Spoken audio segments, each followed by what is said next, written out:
You're listening to a Frequency Podcast Network production in association with CityNews. Right now, the world really needs grain. And the good news is, Canada has it. In fact, we have a lot of it. It is shaping up to be a bumper crop on the prairies this year, which is great both for farmers and for the economy in general. And it's good for the world's supply since the ongoing war in Ukraine is still impacting commodities. So it's all positive here, except for one little problem. Right now, that grain is in the prairies. It needs to get to where it's going, which means it needs to travel out west to a port in British Columbia, and then onto a ship, and then onto wherever. And it's the first step in all of that that is the problem. For the past few weeks, there simply have not been enough trains available to actually take all that grain to port. And as we have all learned the hard way over the past few years, it only takes one screw-up at the beginning of a supply chain to create massive billion-dollar headaches for everyone involved. So, where are the trains? What happens to the grain that can't be moved? What happens to the farmers who have contracts to sell that grain? What happens to the companies who bought that grain and you get it? Where did this screw-up come from? Who owns it? Who fixes it? And how much time do they have?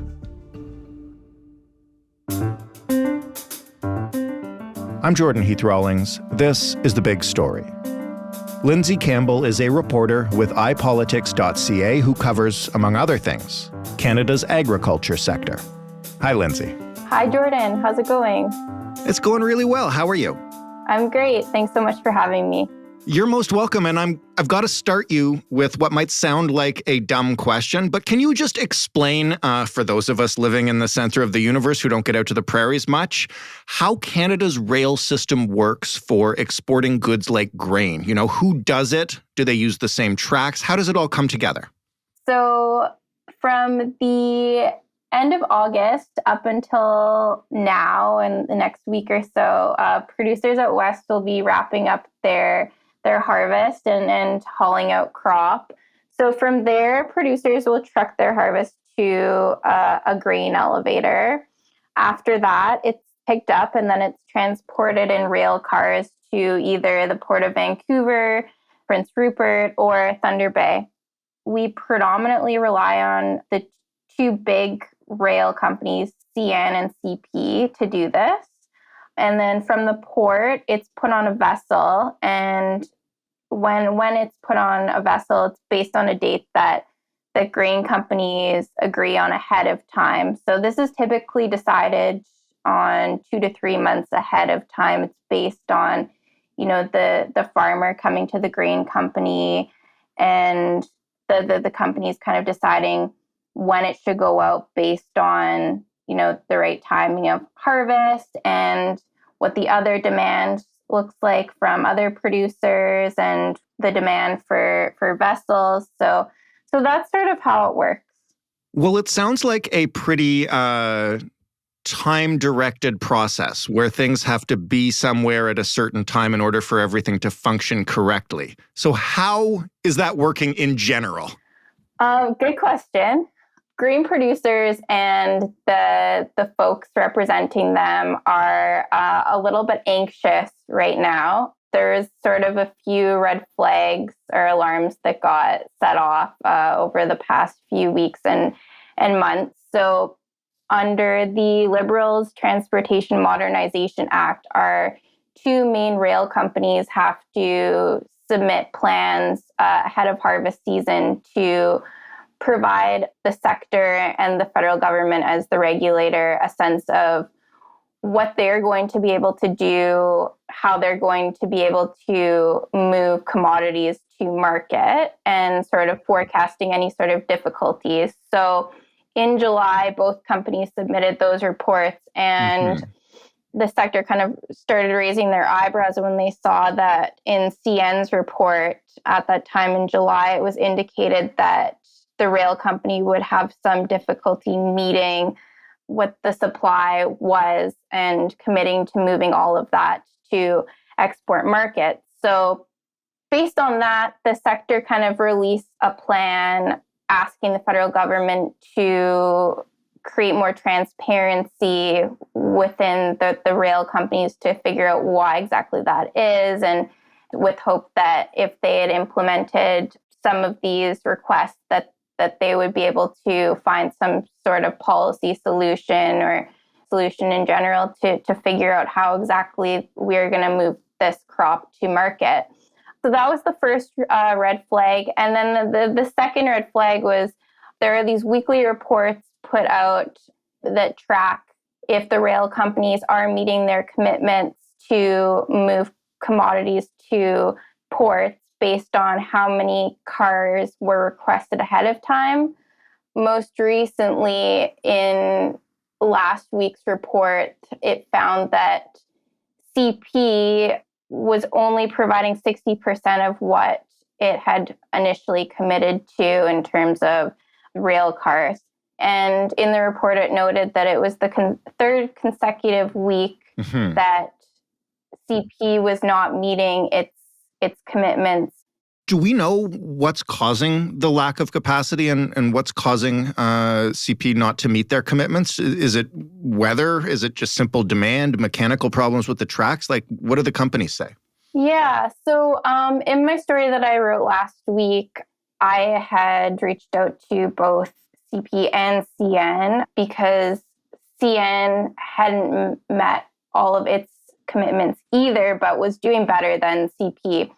So CP didn't really give me a straight answer. They just said, we're on top of it. We're going to get things on track. CN attributed its shortfalls to a washout and said that sometimes things get off track if a main line is going to get lost during a washout.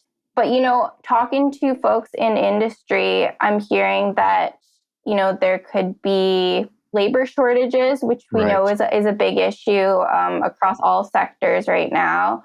I'm hearing that, the companies could be prioritizing other contracts where it could be getting more money from. And we don't know if that's a for sure thing or not, but that's something that I've heard talking to sources. And so that's, I think, why the sector wants more transparency. They'd like to know, what exactly is happening here. They want plans from each of the companies to kind of know, like, okay, here are the shortcomings and this is what we can do to actually address this issue and ensure that commodities are making it to export markets.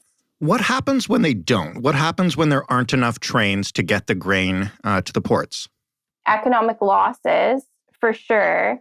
That could be the result of producers not getting peak prices in global markets because they're not getting the crop there on time. Farmers might not even be able to get peak prices domestically. And farmers who don't deliver their product don't get paid. As long as it's, sitting there in the grain elevator, the farmer's not getting paid for that. And, let's say you miss a boat or you miss your deadline to get it on a boat. It's millions and millions of dollars to try and arrange to get your product on another boat. So grain shippers have to pay contract penalties on empty boats waiting at ports. There could be lots of staff waiting around for no trains at the port elevators. So, are you going to have to cut staff or staff being paid for doing nothing? These are all these little things to think about. So taking all of those things together into consideration, do we have any idea or any guidelines for what kind of money we're talking about here? You mentioned tens of millions of dollars. What is it if you total it all up? Do we know? I mean, at this point, we don't know, but based on what happened in 2013 and 2014, there were losses of $5 billion in the prairie economy alone, with inflation and how much everything is nowadays. It would probably be around that, if not more. And just, thinking about the grain market's export value, it was $24.5 billion in 2021. So if you take at least $5 billion off of that, that's a lot of money.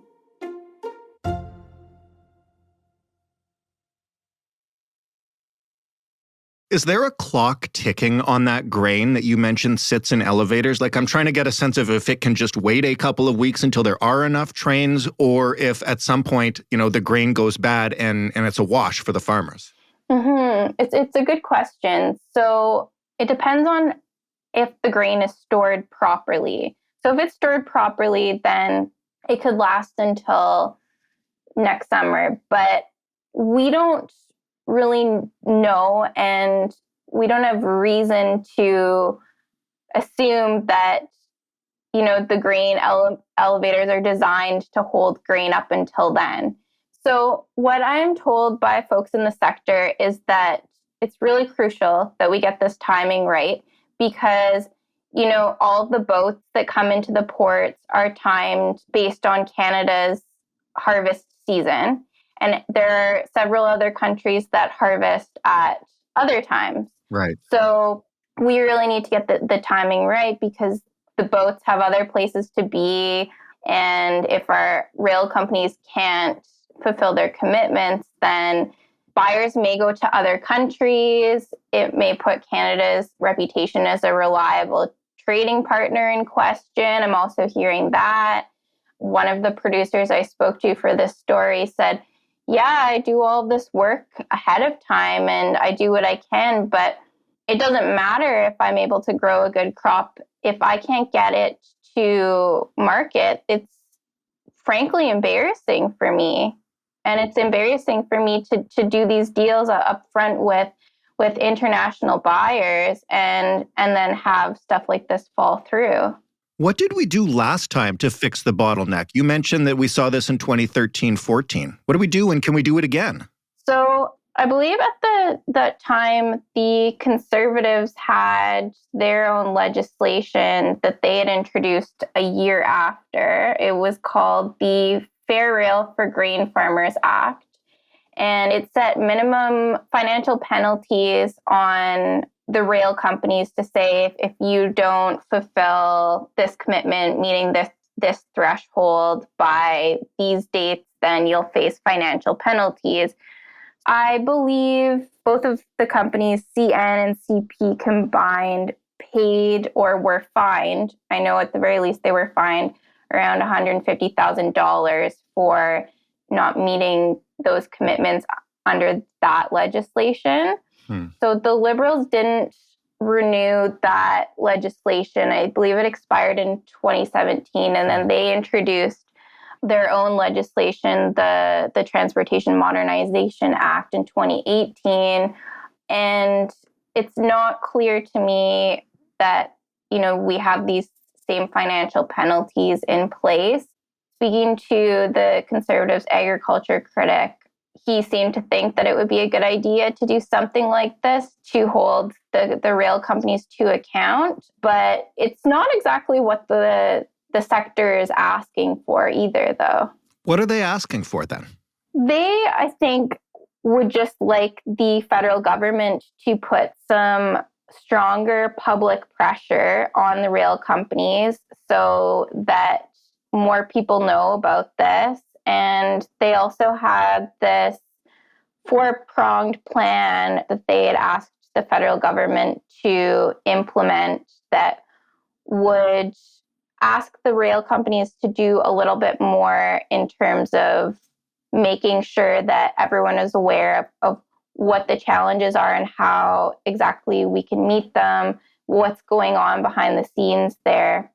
The federal government, too, claims that they're in frequent contact with the companies and had sent letters earlier this year to both of them, just reiterating the importance of meeting export commitments and the demand in that sense. But it doesn't really seem like the sector is satisfied at this point.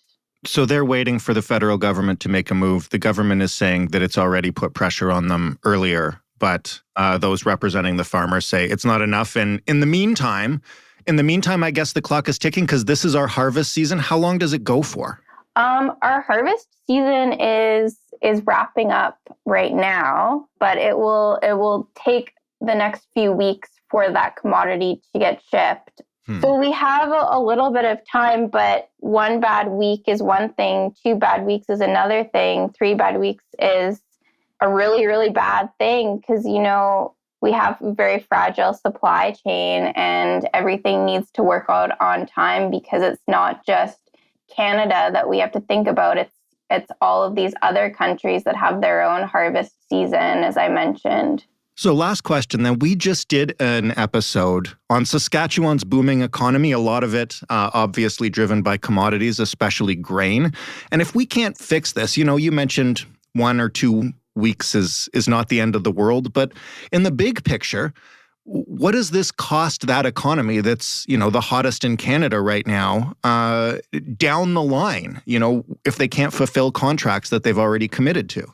I mean, we can look at what it costed the prairies last time around, but I would say if this becomes a regular thing, we really need to think about how we can do things differently. And, if Saskatchewan wants to rely on export buyers as a way to kind of jumpstart its economy or fuel its economy. Lindsay, thank you so much for explaining this for us. We'll see what happens, I guess. We'll see what happens. Thanks so much for having me. It was really great. Lindsay Campbell, reporting for iPolitics.ca. That was the big story. In this space, starting today, we'll be passing along some feedback from listeners. We'll be thanking listeners for story ideas, and we'll be letting you know what we have planned for the coming days, weeks, and months. First, I would just like to thank everyone who filled out our listener survey. We got so many amazing responses, including one that said, "I was there, Walter Cronkite." I will contrast that with a recent review titled, "Aye, so self-important," that ended with the words, "Dude, you are no Walter Cronkite." The people have spoken on both sides of the equation. Clearly, I'm just hosting a podcast. You can find that podcast at thebigstorypodcast.ca. You can talk to us anytime on Twitter at TheBigStoryFPN.